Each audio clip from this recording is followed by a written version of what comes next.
Okay, good evening friends. ఈరోజు మనము నిన్నటి క్లాస్నే కంటిన్యూ చేద్దాం. ఈరోజు నిన్నటి క్లాస్లో రేడియస్ గేజ్ గురించి చూసినాము. ఈరోజు మనము దాని తర్వాత ఫీలర్ gauge and there uses. ఫీలర్ gauge అంటే ఏంది, దాని ఉపయోగాలు ఏంది అనేది. ఫీచర్స్ అంటే ఫీలర్ గేజ్ యొక్క ఉపయోగాలు. యూజెస్ అంటే ఉపయోగాలు, ఫీచర్స్ అంటే అవి ఇంకా ఫ్యూచర్లో అది ఫీచర్ ఏ విధంగా ఉపయోగపడుతుంది అనేది. A feeler gauge consist of a number of hardened and tempered steel blades of various thicknesses mounted in a steel cage. Steel కేజ్లో నెంబర్ ఆఫ్ షీట్ పీసెస్ అంటే అవి హార్డనింగ్ చేసి టెంపరింగ్ చేసినటువంటి చిన్న చిన్న లీవ్స్ అంటే పల్సగా ఉన్నటువంటి సన్న రేకులు లాంటివి, అవి హార్డనింగ్ చేసి టెంపరింగ్ చేసి ఉంటారు అనమాట. వాటిను హార్డెండెడ్ అండ్ టెంపర్డ్ స్టీల్ బ్లేడ్స్ అని చెప్పేసి అంటారు. ఫీలర్ గేజ్ యొక్క మెటీరియల్ ఏంటంటే కనుక, ఫీలర్ గేజ్ లీవ్స్ యొక్క మెటీరియల్ ఏంటంటే కనుక స్టీల్, హార్డెండెడ్ అండ్ టెంపర్డ్ అనమాట. దీంట్లో అనేక రకాల లీవ్స్ అంటే సన్న సన్న పల్సటి రేకులు స్టీల్ బ్లేడ్స్ లాగా ఉంటాయి. అవి వాటిలను ఒక కేజ్లో మౌంటింగ్ చేసి ఉంటారు అనమాట. అంటే ఒక కేజీలో వాటిలను రివిట్ ద్వారా కానీ స్క్రూ అన్నట్టు ద్వారా కానీ బిగించి పెట్టి ఉంటారు అనమాట. The thickness of individual leaves is marked on it. ప్రతి లీఫ్ మీద, ప్రతి రేకు మీద దాని సైజ్ ఎంత అనేది దాని మీదనే ప్రింట్ చేసి ఉంటారు అనమాట, మార్కింగ్ చేసి ఉంటారు. దీంట్లో BIS సెట్ అనేది ఒక సెట్ ఉందన్నమాట. BIS set. The Indian standard establishes 4 sets of feeler gauges number 1, 2, 3 and 4, which differ by the number of blades in each and by the range of thicknesses. Minimum is 0.03 mm to 1 mm in steps of 0.01 mm. The length of the blade is usually 100 mm. ఇక్కడ BIS యాక్చువల్గా ఏంటంటే Indian standard వాళ్ళు నాలుగు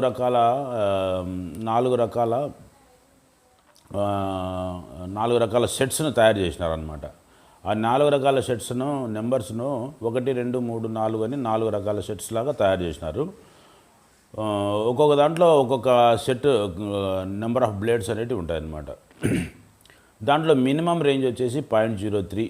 అతి పల్సటి రేకు ఎంత అంటే కనుక 0.03 mm నుంచి స్టార్ట్ అయ్యి 1 mm వరకు ఉంటాయన్నమాట. అంటే ప్రతి లీఫు 0.03, 0.06, 0.09 అట్లా పెరుగుతూ వస్తూ ఉంటుంది. ఇక్కడ ప్రతి నెంబరు ఇచ్చినాడు అనమాట. 0.03, 0.04, 0.05, 0.06, 7, 8, 9, 1, 2 అట్లా ఇచ్చినాడు అనమాట. అంటే రకరకాల బ్లేడ్లు ఉంటాయి. ఆ బ్లేడ్లు అన్నింటినీ కూడా నెంబర్స్లో ఇచ్చింటాడు అనమాట. ఇక్కడ ఇంకోటి వచ్చేసి ఇన్ స్టెప్స్ ఆఫ్ 0.01 mmలో కూడా ఉన్నాయన్నమాట. 0.03 mm నుంచి స్టార్ట్ అవుతాయి, అట్టనే 0.01 mmలో కూడా స్టార్ట్ అవుతాయి అన్నమాట. యాక్చువల్గా ఈ బ్లేడ్ల యొక్క లెంగ్త్ వచ్చేసి ఈ పాయింట్ నుంచి ఈ పాయింట్ వరకు 100 mm లెంగ్త్ ఉంటుంది అనమాట. ఫర్ ఎగ్జాంపుల్ ఇక్కడ సెట్ నెంబర్ 4 ఇచ్చినాడు. 4లో ఏ విధంగా బ్లేడ్స్ ఉంటాయి అనేది ఇక్కడ ఇచ్చినాడు అనమాట. Indian standard consist of 13 blades of different thicknesses. దీంట్లో నెంబర్ 4లో వచ్చేసి సెట్ నెంబర్ 4లో వచ్చేసి 13 బ్లేడ్లు ఉంటాయి. అవి ఏ విధంగా ఉంటాయంటే 03 నుంచి 04, 05, 06, 07, 08, 09, 0.1 mm అనమాట. ఇది 0.15, 0.12, 0.3, 0.4, 0.5 ఈ విధంగా 13 రకాల బ్లేడ్లు ఈ సెట్ ఆఫ్ 4లో ఉంటాయన్నమాట. తర్వాత వచ్చేసి the size of the feeler gauges is a set are carefully chosen in order to that a minimum number of dimensions can be formed by building up from a minimum number of leaves. అంటే ఇక్కడ ఏం చెప్తున్నాడంటే అతి తక్కువ number బ్లేడ్లను select చేసుకోమంటున్నాడు. ఇప్పుడు suppose 0.8 mm gap ఎక్కడ ఉందో ఆ గ్యాప్ను మనము ఏ బ్లేడ్లను పెట్టి చూస్తే మనకు ఆ 0.8 mm అనేది తొందరగా తెలుసుకోగలుగుతామో ఆ సెట్ ఎన్నుకోవాలన్నమాట. అంటే డైరెక్ట్గా ఒక సెట్లో 0.8 mm అనేటువంటి బ్లేడ్ ఉందనుకో, ఒకటే బ్లేడ్ సరిపోతుంది. ఒకవేళ 0.8 mm లేకపోతే 0.4 అట్లా ఉన్నటువంటివి, లేకపోతే 0.4 0.2 0.2 అట్లా ఉన్నటువంటివి, లేకపోతే 0.5 0.3 ఉన్నటువంటివి, అట్లా తక్కువ మినిమం సైజులో మినిమం బ్లేడ్లను ఎన్నుకొని ఆ గ్యాప్లను చెక్ చేసుకోవాలన్నమాట. అట్లా మినిమం బ్లేడ్లను ఎన్నుకోవాలన్నమాట. ఎక్కువ బ్లేడ్లను వాడుకోకుండా తక్కువ బ్లేడ్లతోటి ఆ గ్యాప్ మనం కవర్ చేసుకునేటట్టు చూసుకోవాలన్నమాట. The dimension being tested is judged to be equal to the thickness of the leaves used. అంటే ఇక్కడ డైమెన్షన్ ఏదైతే ఉంటుందో ఖచ్చితంగా మనము అది ఇంతనే ఖచ్చితంగా ఉంటుంది అని అనుకోవడం కంటే ఈ లీవ్స్ పెట్టి చూస్తే కన్నా ఖచ్చితంగా అదే సైజుకు ఈక్వల్గా ఉండేటట్టుగా మనము బ్లేడ్లను ఎన్నుకోగలుగుతాం అన్నమాట. When a slight pull is left felt while withdrawing them, accuracy in using this gauge requires a good sense of feel. అంటే ఈ యాక్యురేట్గా మనము గ్యాప్ ఎంత ఉందో తెలుసుకోవాలంటే కన్నా వాటి యొక్క ఫీలింగ్, గ్యాప్లలో మనం పెట్టేటువంటి లీవ్స్ థిక్నెస్ బ్లేడ్లు ఏవైతే ఉంటాయో పల్సడ్ బ్లేడ్లు అవి టైట్గా వెళ్తున్నాయా లేకపోతే ఫ్రీగా వెళ్తున్నాయా ఆ సెన్స్ మనకు అర్థమవుతుంది అనమాట. ఫ్రీగా వెళ్ళిపోయినాయనుకో అది దానికంటే ఇంకొక లీఫ్ యాడ్ చేయాలి. అప్పుడు మరీ టైట్ అయిందనుకో ఆ లీఫ్ కాకుండా ఇంకా దానికంటే పల్సగా ఉన్నటువంటి లీఫ్ యాడ్ చేయాలన్నమాట. సో అట్లా రకరకాల లీవ్స్ను అరేంజ్ చేసుకుంటూ ఆ ఖచ్చితమైన గ్యాప్ను మనము తెలుసుకోగలగాల. ఇక్కడ మళ్ళీ ఈ పేరా చూద్దాం. The dimension being tested is judged to be equal to the thickness of leaves used when a slight pull is left while withdrawing them. Accuracy is using this gauge requires a good sense of feel. అంటే మనకు feeling అనేది మంచి sense ఉండాలి. Feeling ఏ విధంగా ఉంది, అది టైట్గా ఉందా, ఫ్రీగా ఉందా, లేకపోతే టచ్ అయిపోతూ ఉందా, టైట్గా వెళ్తూ ఉందా, అట్లా ఆ ఫీల్ సెన్స్ అనేది మనకు క్లియర్గా తెలిసి ఉండాలి. అది కొద్దిగా ఎక్స్పీరియన్స్ అయితే కన్నా ఆటోమేటిక్గా మనకు ఆ ఫీల్ అనేది తెలుస్తుంది అనమాట. తర్వాత ఫీలర్ గేజెస్ ఆర్ యూజ్డ్. ఈ ఫీలర్ గేజ్ని ఎందుకు ఉపయోగిస్తారంటే to check the gap between the mating parts. రకరకాల పార్ట్స్ను మనము మిషన్లకు జాయింట్ చేస్తూ ఉంటాం. ఆ జాయింట్ చేసేటప్పుడు ఎక్కడైనా గ్యాప్లు ఏమైనా వస్తూ ఉంటాయి.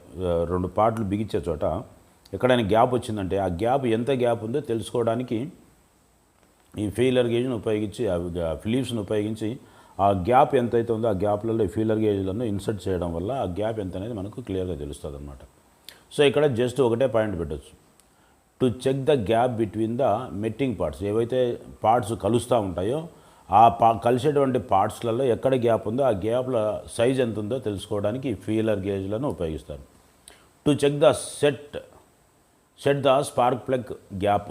మనము మోటార్ సైకిల్కి స్పార్క్ ప్లగ్ ఉంటుంది కదా, దానిపైన సన్నటి కొండ ఒకటి ఉంటుంది. ఇట్లా ఆ ప్లగ్ యొక్క గ్యాప్ 0.5 0.4 ఉంటుంది. ఆ 0.4 కరెక్ట్గా పెట్టేదానికి మనము ఆ ఫీలర్ గేజ్ను ఉపయోగిస్తాం అన్నమాట.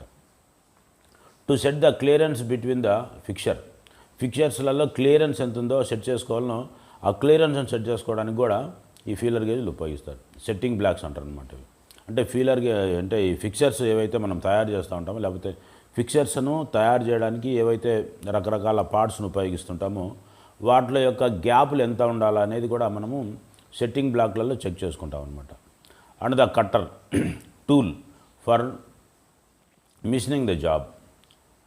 ఏ టూల్ అంటే ఎంత మనం మిషనింగ్ చేయాలా అని తెలుసుకోవడానికి కూడా ఆ గ్యాప్ క్లియరెన్స్ ఎంత ఉండాలి అనేది కానీ కూడా మనం ఈ ఫీలర్ గేజ్ ద్వారా తెలుసుకోవచ్చు.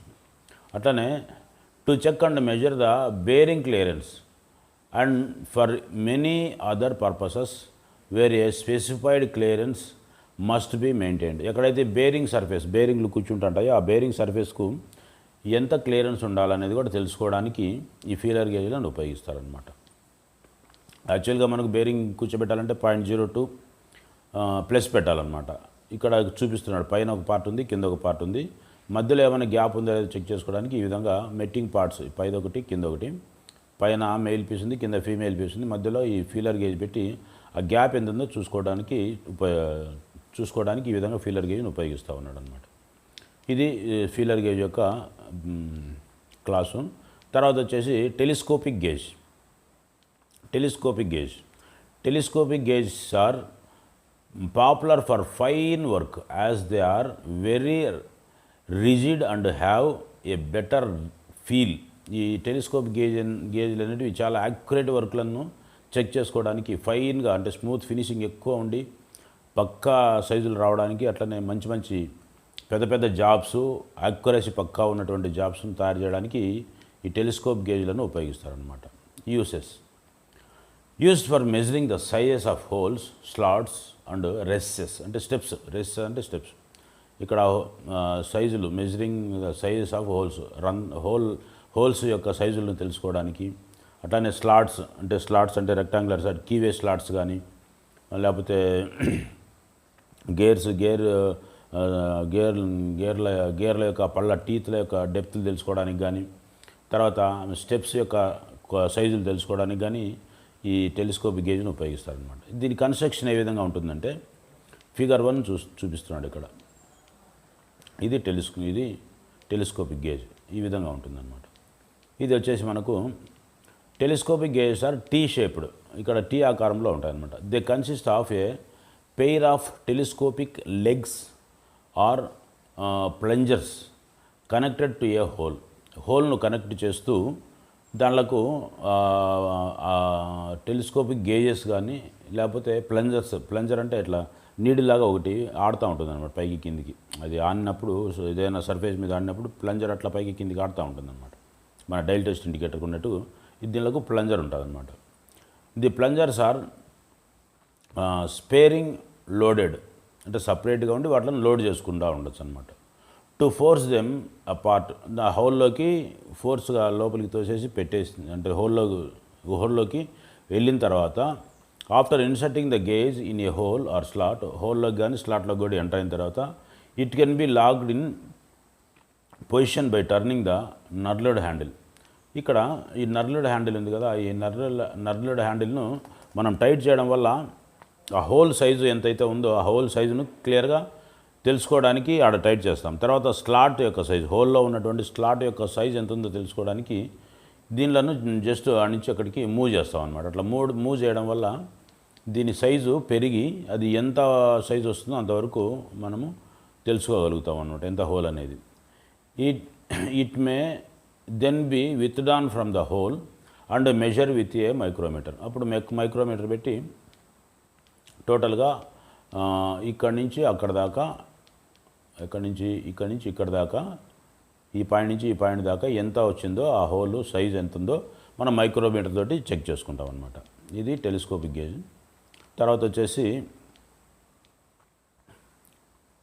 ఇక్కడ క్లియర్గా ఇచ్చినాడు చూడు, ఈ విధంగా టెలిస్కోప్ గేజ్ని ఈ హోల్లో పెట్టేసి ఈ విధంగా చెక్ చేసుకుంటారు. అట్లా మెజర్ చేసిన తర్వాత మైక్రోమీటర్తో ఎంత సైజ్ వచ్చిండేది ఇక్కడ చెక్ చేసుకుంటారు.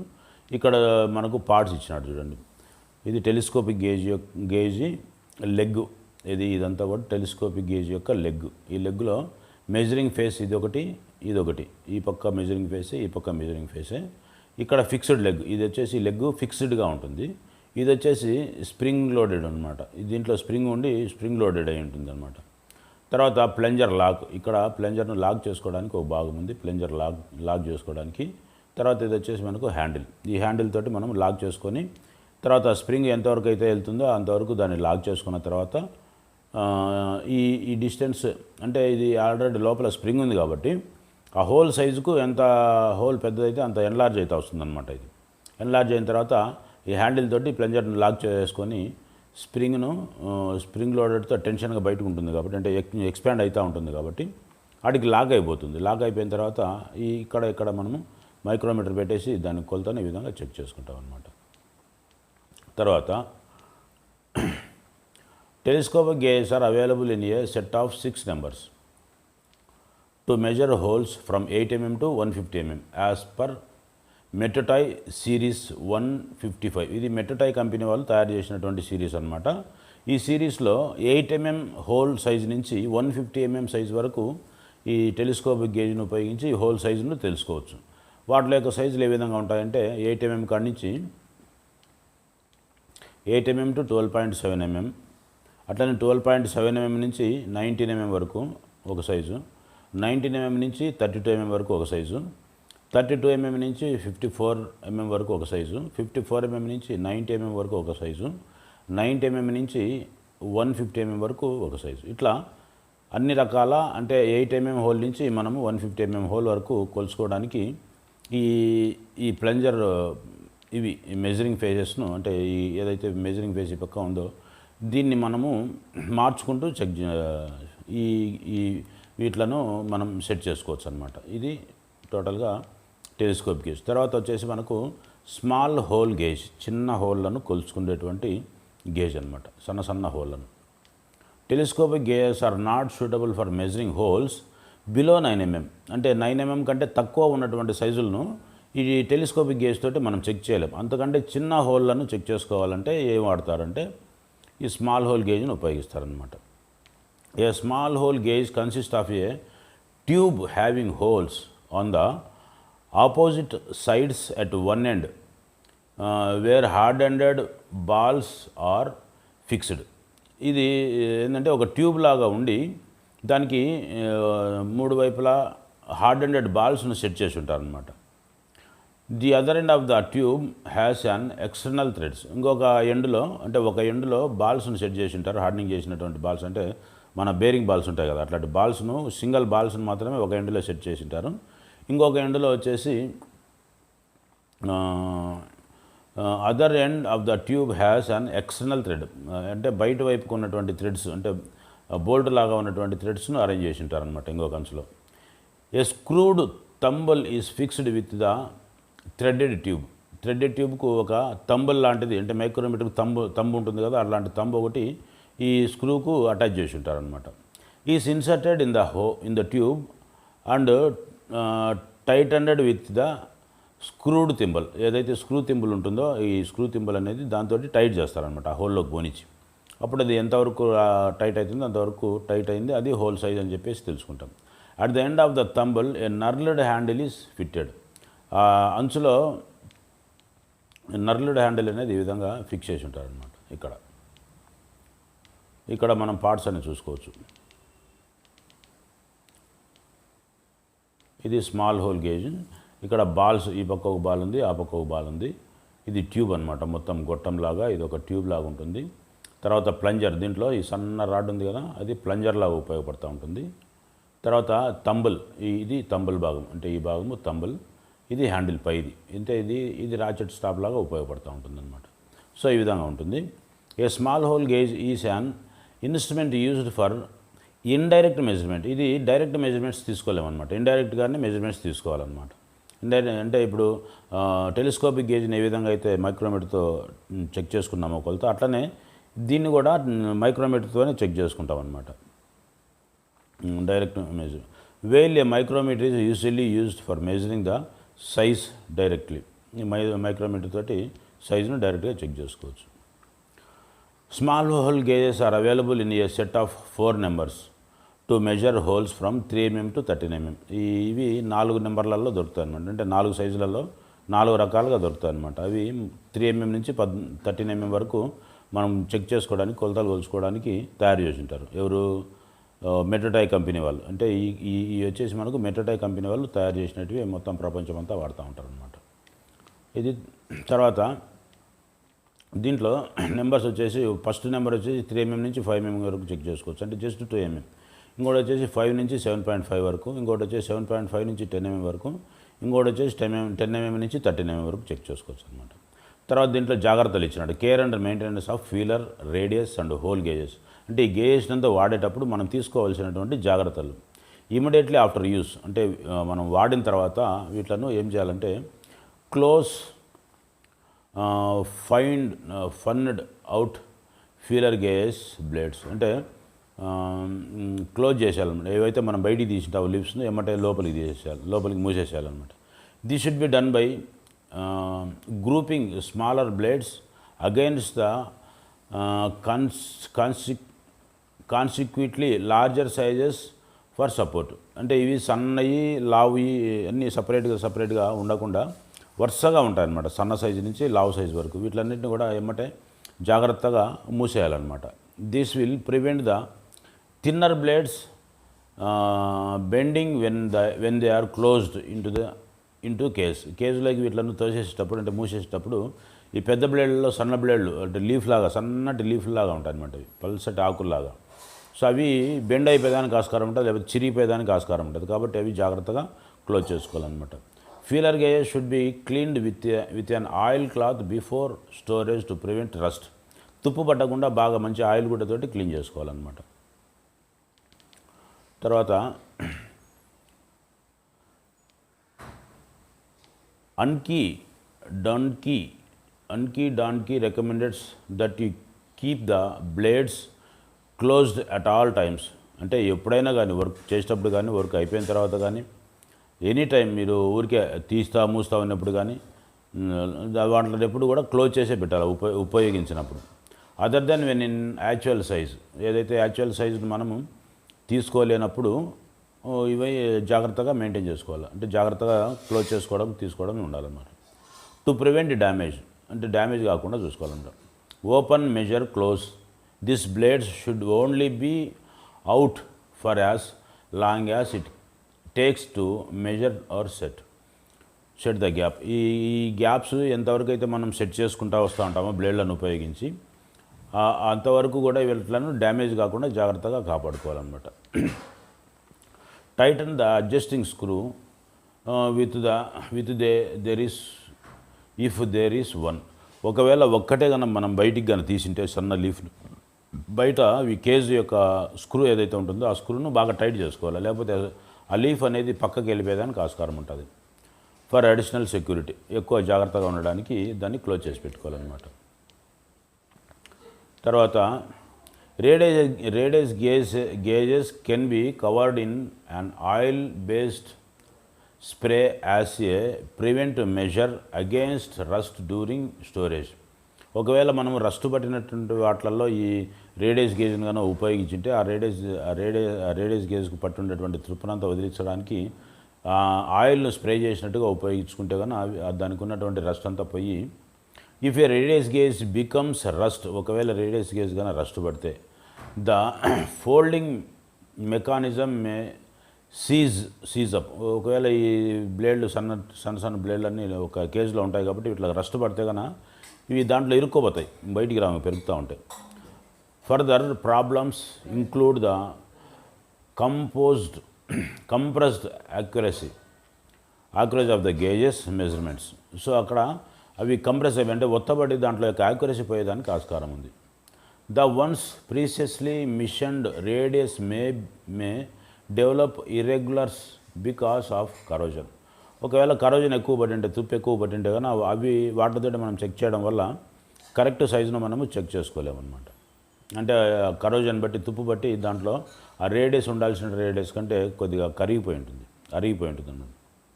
తర్వాత close away blades in to the cage carefully after use. వాడిన తర్వాత కేజ్లోకి బ్లేడ్లను నీట్గా మూసిపెట్టాలన్నమాట. This ensures the blade do not become bent or misshapen when the gauge is not in use. ఒకవేళ గేజ్ను మనం ఉపయోగించినప్పుడు అవి జాగ్రత్తగా ఉండేటట్టుగానే చూసుకోవాలి, లేదంటే కానీ అవి మిస్యూజ్ చేసినప్పుడు పూర్తిగా పాడైపోయేదానికి అవకాశం ఉంటుంది అన్నమాట. Radius gauge blades with fine measuring surfaces are done, but in aseptomen to be sure to use the plastic sleeves casing which always neat and hardly strong. ఏంది ఏందో వేరే లాంగ్వేజ్ ఏందో రాసినట్టున్నాడు. Radius gauge blades with fine measuring surfaces are fine measuring surfaces are other brought in assortment to be sure to use the plastic sleeves casing which allows neat and orderly storage. అంటే వీటిలను జాగ్రత్తగా plastic cage ఒక box ఉంటుంది కదా, ఆ plastic బాక్స్లో దీన్ని ఎప్పుడు పెట్టేసి జాగ్రత్తగా భద్రపరచుకోమంటున్నాడు. Some times of small hole gauge have felt and ball ends. అంటే బాల్స్ ఒక్కోసారి దాంట్లో నుంచి బయటికి వెళ్ళిపోయి ఉండొచ్చు, అంటే బయటికి పడిపోయి ఉండొచ్చు. To prevent use in shallow holes and recesses. ఒకవేళ ఈ స్టెప్స్ లాగా ఉన్నటువంటి హోల్స్ని మనం మెజర్ చేసేటప్పుడు ఈ స్మాల్ హోల్ గేజ్తో అవి ఒక్కొక్కసారి బాల్స్ పక్కకు పడిపోయేదానికి ఆస్కారం ఉంది. Be care, observe the following practice for the care and upkeep of small hole gauges. ఇక్కడ అట్లాంటి ప్రాబ్లం జరగకుండా కొన్ని రూల్స్ పాటించమన్నాడు. Coat metal parts of small hole gauges with a light film oil to prevent rust. ఈ దీనిలో బాల్స్కు లైట్గా పల్సటి ఆయిల్ పూసి పెట్టమంటున్నాడు. Store gauges in a separate container. ఈ గేజెస్ను ఒక కంటైనర్లో చిన్న ప్లాస్టిక్ బాక్స్లో జాగ్రత్తగా భద్రపరచుకోవాలన్నమాట. Keep graduation and markings clean and label. దాంట్లో ఉన్నటువంటి గ్రాడ్యుయేషన్స్ కానీ లేకపోతే మార్కింగ్స్ ఏవైనా ఉంటాయో అవి మనకు బాగా కనబడే విధంగా చూసుకోవాలన్నమాట. Do not drop small hole gauges, small nicks and scratches will result in inaccurate measurements. వీటిని ఎప్పుడు కూడా కింద పారేయకూడదు. కింద పారేస్తే కానీ అవి చాలా సన్నటి పతలాగా ఉన్నటువంటి పల్సగా ఉన్నటువంటి ట్యూబ్స్ కాబట్టి అవి ఇరిగిపోయేదానికి అవకాశం ఉంటుంది. కాబట్టి జాగ్రత్తగా మెయింటైన్ చేసుకోవాలన్నమాట. Okay, thank you friends. ఇది క్లాసు. నెక్స్ట్ క్లాస్ మనకు పిగ్ ఐరన్, ఇది మెటలర్జీ నుంచి స్టార్ట్ చేస్తాం అనమాట. పిగ్ ఐరన్ అనేది స్టార్ట్ చేస్తాం. ఓకే, మీకు బాగా అర్థమైతే బాగా వినండి, అర్థం చేసుకోండి. అట్లనే మీ ఫ్రెండ్స్కి అందరికీ షేర్ చేసుకోండి. Thank you.